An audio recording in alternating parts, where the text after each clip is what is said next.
There are no people here to judge me. Secluded deep in the Florida wilderness, recording a podcast. The topic: is building financial wealth aligned with building faith? A van pulls into my campsite. A hippie man hops out. Hey, friend. You talking to a camera back here? He motions two more vehicles back. It's a hippie family. Come on, check this out. This idiot is back here talking to a camera. His family pours out of the vehicles, their eyes in a state of wonder. They become hysterical in laughter. The youngest runs over with the water gun and sprays my equipment. I zap back like out of a dream. The hippie is back here, but what he really says is, "You mind if me and my family camp over here?" He points to the opposite side of the site. Out of your way? Oh, yeah, absolutely. No problem, I tell him. My flow state is ruined. I was in the moment, now I'm out. I continue with the podcast. The present moment is denying me. I can't re-enter. I had an expectation to record without distraction, without interruption. Now here they are, a family on vacation, affecting my peace. I deserve my peace. My commitment is strong. A soldier marches on. Then, over a speaker, a sound begins that wavers my commitment once more. Hippie festival music. Standing out of my chair, I look over them. Through thin trees, I see a few of them setting up tents. It's important they look over at me. My eyes have something to tell them. I want them to look into my eyes and feel a question I have for them. The question of, is this serious? They don't look over. I decide to move my chair. Now my vehicle is between them and I. Commitment reignited. Click record to pick up where I left off. Denied from the flow again. I had an expectation to not be aggravated, to not be frustrated, to record in peace. I deserve peace. No. The topic is disingenuous, and my execution was bad before they came. I didn't say a good word in the entire recording. I've never said a good word in any podcast. My life is full of bad decisions and errors. I've never done anything right. Spiral. Rapid descent. Step away. Take a walk. Breathe. I have time. The sun will be up for another 3 hours. I'm glad these individuals arrived. They stopped my momentum and revealed my discontent for the topic. To justify financial wealth while building faith of deposit. The mission was to record today. The chosen focal point wasn't the way. I don't yet know why it wasn't true. Fireworks of negative emotions wouldn't be going off if it were true. Fireworks that became bombs. A war in my mind. A war I can't win or lose. I can choose one side of the war and then fight for that team, or I can fall back into patience and humility. These feelings of despair and futility, they aren't random. As I walk along the trail, I look out at the tall grass to my right. To my left is an embankment that quickly slopes into the forest. After walking for about a mile, the trees begin to block sunlight from the trail. I feel for the hunting knife on my hip. Would a Florida panther be more likely to attack from the forest or the grass? There's enough cover for it to stalk me from either direction. I practice a quick draw with my knife to prepare. I wonder if I should go from the bottom up or bring the knife down like a hammer. If there's a bear out here, a knife won't help me. I have to be absurdly confident. If I act like prey, I'll become prey. If I walk like the apex of the forest, the bear won't attack me. If only because of confusion. There are bears out here. There are panthers out here. Whether it's with preparation of knife or demeanor, expect bears and panthers. I complete the trail loop. Back at camp, the sun is offering daylight, offering time. The music is still playing. I realize I like the way it sounds. I hear the father of the group tell his daughter to go find sticks. If you can't find many close to here, don't even worry about it, he adds. This is a wholesome family vacation. I'm glad I get to witness it. The daylight will allow me to re-record. Although it has settled down, the battle in my mind is ongoing. The winds of conflict are still blowing. Like two generals with competing beliefs, I sit and listen to both sides. It's a struggle to stay patient. I'm watching the sun set below the horizon. This is the day's end. There's so much to learn. I don't know how I got here. The topic was based on desire and empty fear. I bow my knee and say a prayer, thanking God for forcing my emotions so low and reminding me that I don't know what I don't know. I haven't showered in 3 days. Tomorrow I'll run out of food. When I was walking the trail, I'd have been naive to not be aware of the predators that will stalk you and to not be prepared. I pack up my vehicle and accept that I've failed accomplishing what I set out to do. Yet I only failed on the micro. Big picture success requires you learn and grow every day.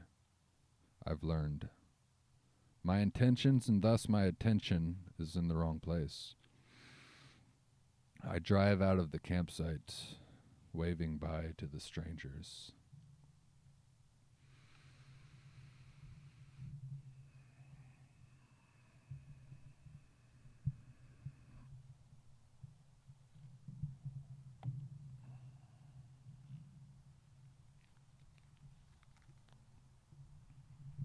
Waving bye to the strangers.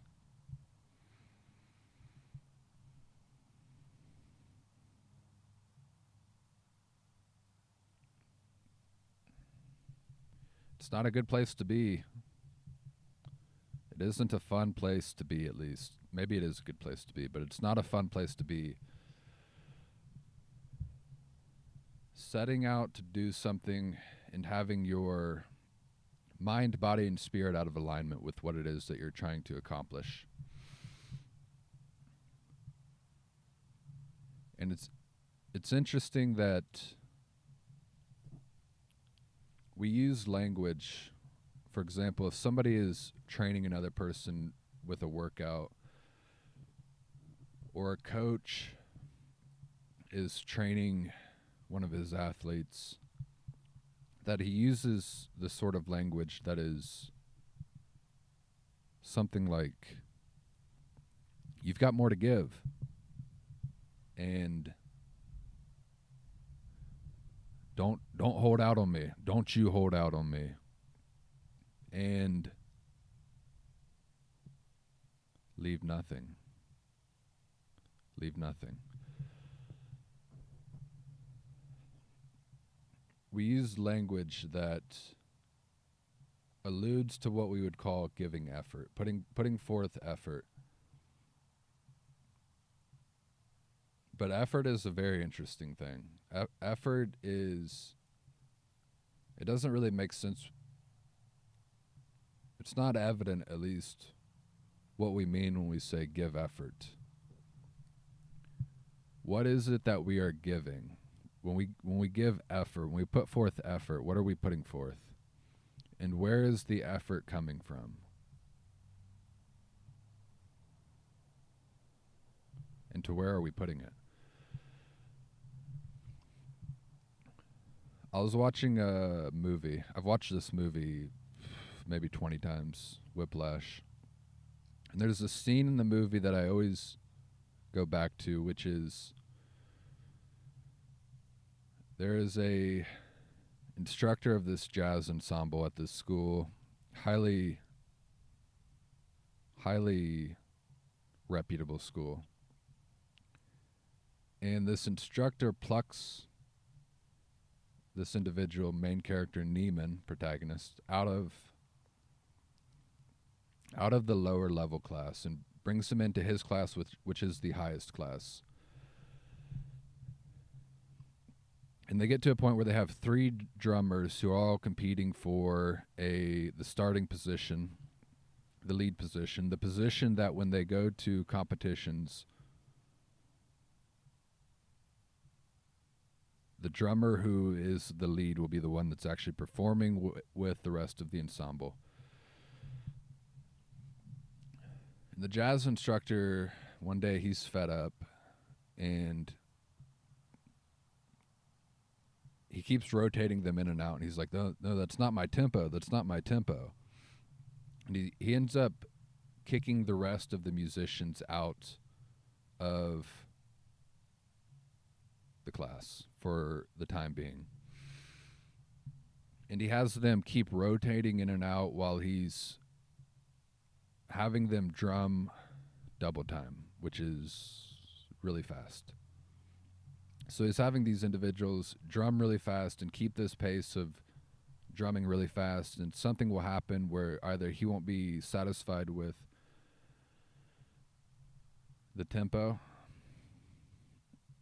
I don't know drumming, but it's something like maybe they're going too fast, or maybe they're just not going fast enough, or maybe they make a mistake, but nonetheless, he's dissatisfied with what they're doing. And he keeps cutting them off and bringing the next person in, and he's doing this for hours. And he finally gets to the point where after it's about 2 a.m. and he brings Neiman, the main character, back up, and he's like, all right, Neiman, are you finally going to earn the spot?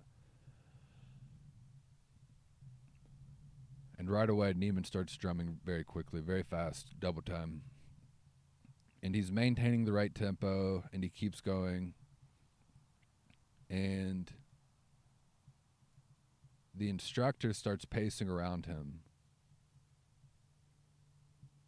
saying, don't slow down, don't slow down, don't slow down.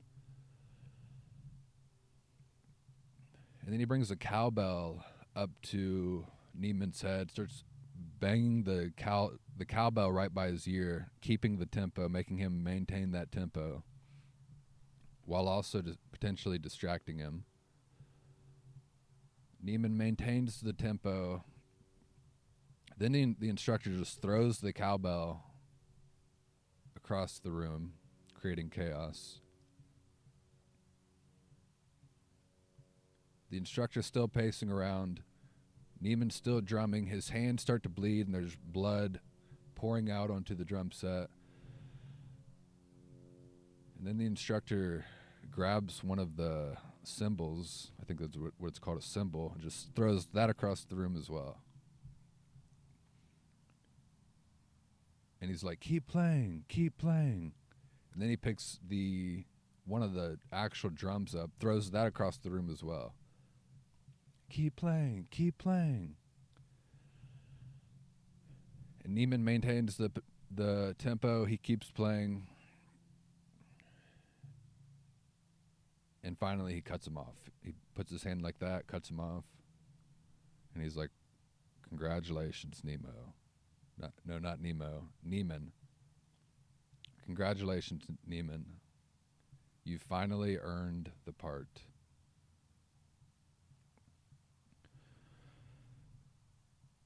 So the reason that is such an archetypal dynamic to me is because you've got the instructor, the drummer, and the mission.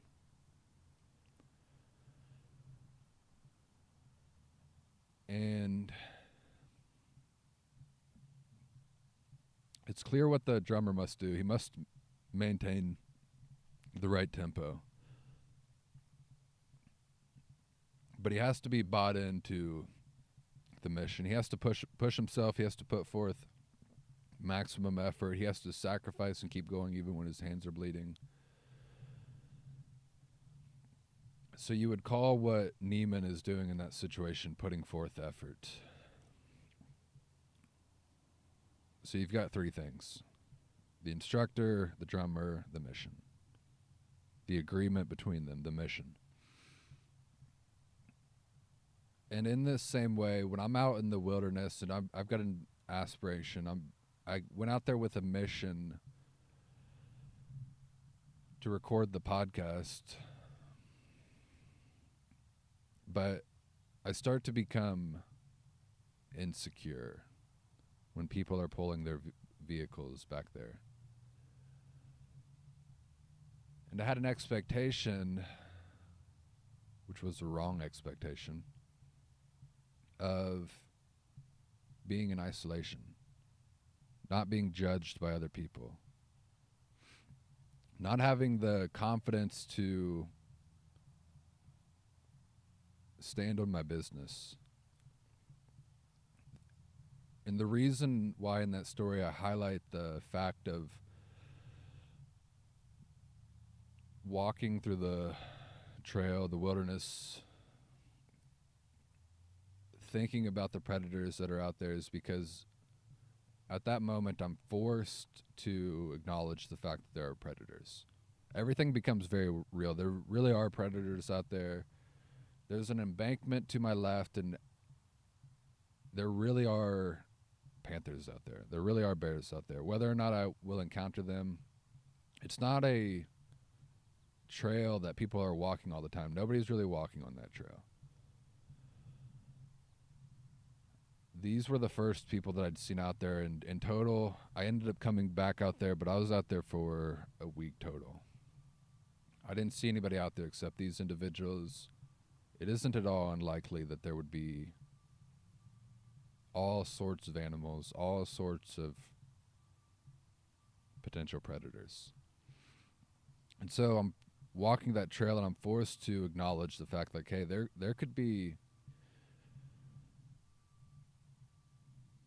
whether you want to call it worst case scenario or whatever you want to call it, you just have to be prepared for reality,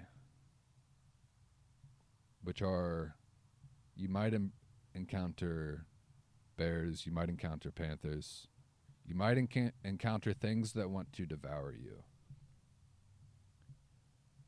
And in that same way, if I'm recording a podcast out in public like I'm doing right now, I mean, there's an individual in his car right there. There's a family walking their dogs. If I'm nervous about what it is that I'm doing, it's like, well, why are you unconfident? Why are you unconfident? Why are you not willing to stand on the business of what it is that you're doing? It doesn't matter if it's observers who are what you would call kind. Kind isn't even the right word, but appreciative, enjoying what you're doing. It doesn't matter if it's those sorts of observers or predatorial observers that come in with a malicious mindset and want to devour you. It doesn't matter what it is. You just have to be completely prepared. And when I went out there, I had weak expectations. But not only did I have weak expectations, I had an abysmal lack of preparedness, wrong attention.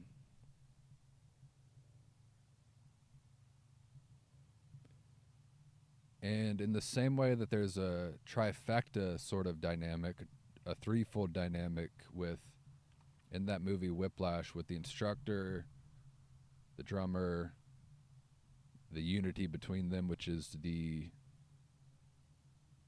mission to play the best music possible. In that same way, that is an external version of that threefold dynamic, but that threefold dynamic also exists within every human being, which is mind, body, and spirit. It's mind, body, and spirit, and as I left the wilderness, as I was driving away, I was driving into town. It was a long drive, 2-3 hours. I was thinking quite a bit about this dynamic of mind, body, and spirit, and I was thinking there's several different ways to look at it. It is the tangible aspects are instructor, musician, instructor, drummer, father, son. Father, son, employer, employee. And a very straightforward way to look at it within yourself is employer, employee. Meaning, like at a company, there is an employer who sets the goals, sets the process, and then the employee is the one who digests the goals, digests the process, and enacts it, engages with it, executes it. E-letter words. And certainly neither the employer and employee aspect of me was proper or was perfect. It'll never be perfect, but the employer aspect of me was so out of alignment that it was equivalent to a employer that is essentially incompetent, an incompetent boss. An incompetent boss that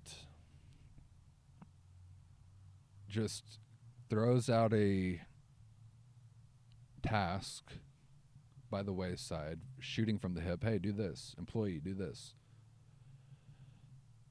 But there wasn't time, attention, enough thought behind what it is that the task, the process of the task and what the task aimed to do. And even more, the task itself was based out of, the reason I mentioned that the task was based out of desire and fear is because it's like my mind had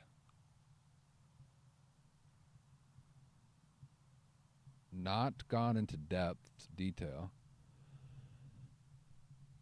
but just surface level thought about what it wants, and then it's using the poorly designed creative process that I'd had at the time of creating a podcast, and it's using it like a tool to justify striving towards what it wants, which is building financial wealth. So at that time I was contending with building financial wealth and the alignment of financial wealth as it in its relationship with a life path of building faith. And it was as though my mind had told the mind body relationship, which is boss employee relationship. The boss was like, hey, do this.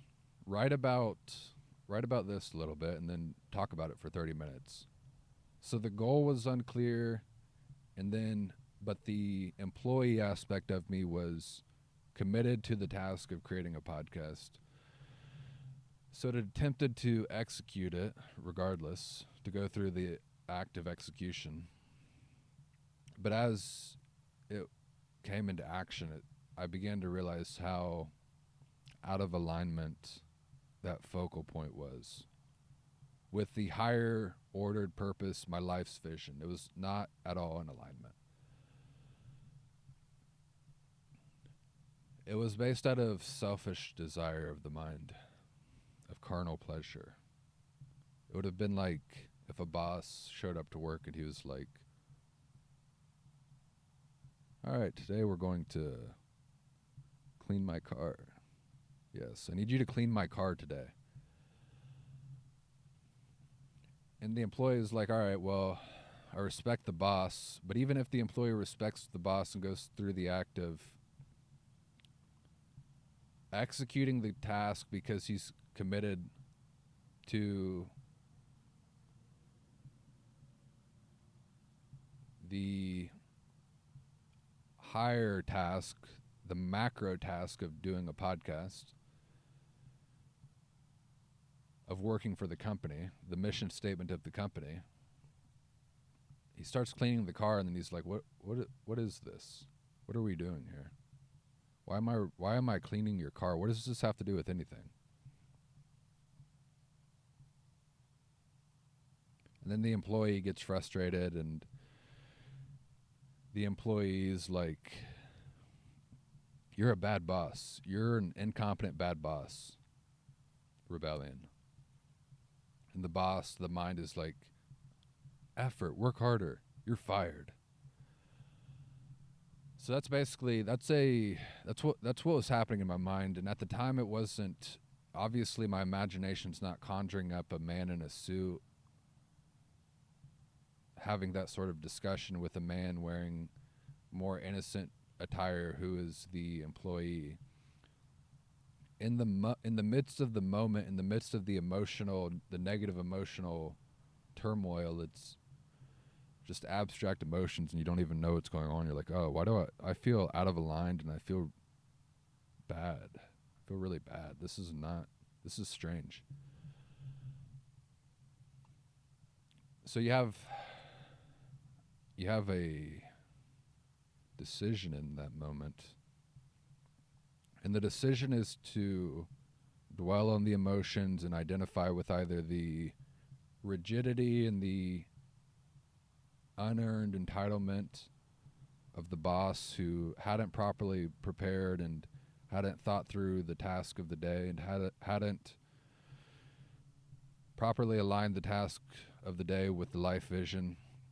You can identify with those emotions, entitlement, or you can identify with the emotions of the disgruntled employee, which is the emotions of rebellion and passionate resentment.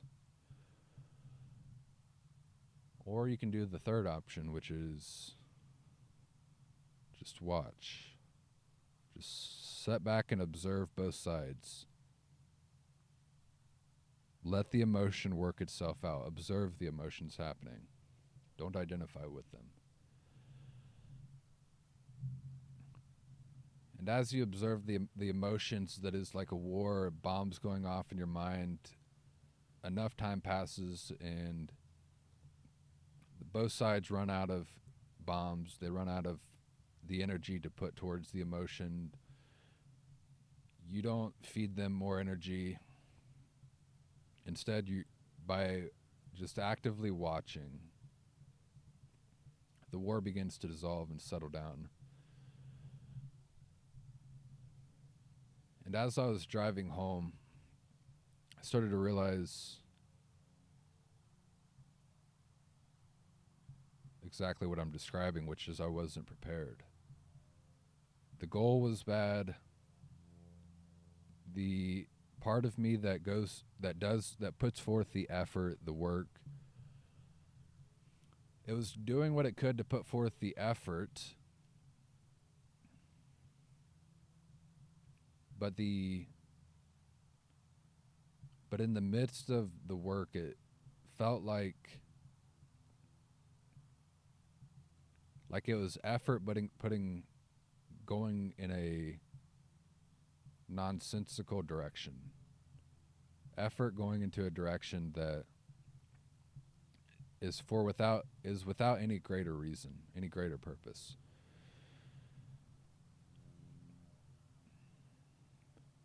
And but you have to observe objectively. And I was like, all right, the employer aspect of me, the mind aspect of me has good aspects, which is there was remnants of a process there that I'd created prior to this. I'd gone through the process of writing. I had a vague idea of what I wanted to accomplish, and I had a vague idea of what a podcast is overall. but it was just that it was vague. But there was an attempt there. So just the fact that there's an attempt, that's good. And regarding the employee, son, hero aspect of me, the part of you, the body, the part of you that actually goes through the physical work, the good thing about that aspect of myself was the effort and the observe the energy being put forth to do what it was I committed to doing, and putting forth all the effort and being a soldier and marching on, and also the observation of realizing this isn't working. This has nothing to do with anything. This has nothing to do with my life's vision. But besides that, the good thing about both of them, both of these aspects of me, mind and body, were that my entire being was committed to the macro goal of recording a podcast. And I had to sacrifice the micro goal of recording a podcast on that day. But I was committed, all aspects of me were committed to higher quality. And I was observing poor quality happening in real time, and that is what caused a battle. Like, oh, you're a bad boss, you're a poor employee, this is horrible. War, fireworks, bombs going off internally. That's why if I just didn't care, then I would either just have quit right there and never have done it again, or have recorded it anyway without caring about achieving a certain standard and striving to a higher standard. So there were good aspects, but besides those good aspects, it's interesting that we use the word you're fired. You're fired. Because the good traits ought to remain, but besides those good traits, both the employee and the employer, they had to be fired. They had to be thrown into the fire. They had to be thrown into the fire, and then like a phoenix, like the resurrection, they needed to willingly accept, they meaning I needed to willingly accept that I was insufficient, but in the part of me that just sat back and watched and observed, the I, EYE, the judge, has to throw both of them into the fire. That way the lesser parts, the inadequate parts of how I was operating within those roles of employee and employer, mind and body, the inadequate parts could be burned away, and what could emerge is the 1% of what they had, which was good, the 99% that had to go, the 1% ended up coming out of the fire because it was like gold. But then after leaving the fire, we can start anew. And the emotions are like fire. The Holy Spirit convicts you with fire. It's a side note. So what I did when I got back into town is, it was late at night. I went to a coffee shop and I was like, all right. I started to ask questions. I was like, why do I record a podcast? Let me go back to let me start asking first principle questions. Why do I do this at all? What is my life's vision? what does recording a podcast have to do with my life's vision? How can I bring the act and the work and the efforts of that into greater subordination with what I want to accomplish and achieve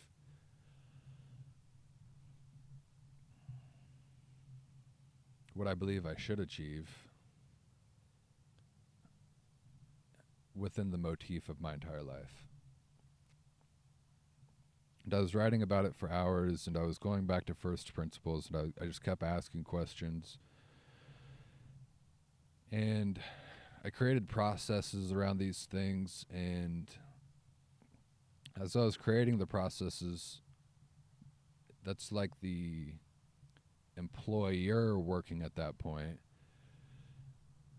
And I had to integrate the things that I learned, and I was like, all right, as I'm creating this process, I start hammering away at the process as well. So I'm like, all right, if I'm in the midst of doing the work, putting forth the effort,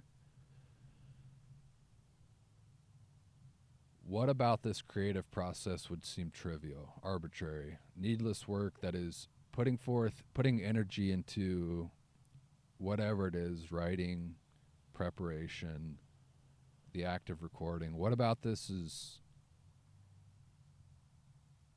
would feel like needless work relative to the motif of my life's vision that would cause the employee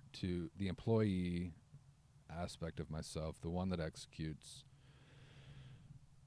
to once again rebel because it is out of alignment. So I'm asking all of these questions, creating new plans, and I'm doing all of this while also knowing, realizing / remembering that no part of me is perfect. So despite the fact that I'm making a plan right now in this moment, this plan isn't the once and for all, end all, be all that, I'll just execute this plan for the rest of my life and now I don't have to continue putting in this work. You have to stay committed to growing in every direction, mind, body, and spirit. Employer, employee, mission of the company.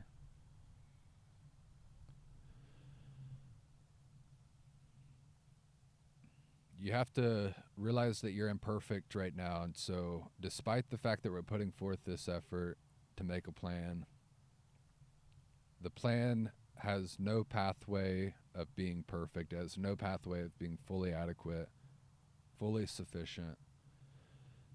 So despite this current effort that we're putting in, there will inevitably be more effort that we're putting forth in the future.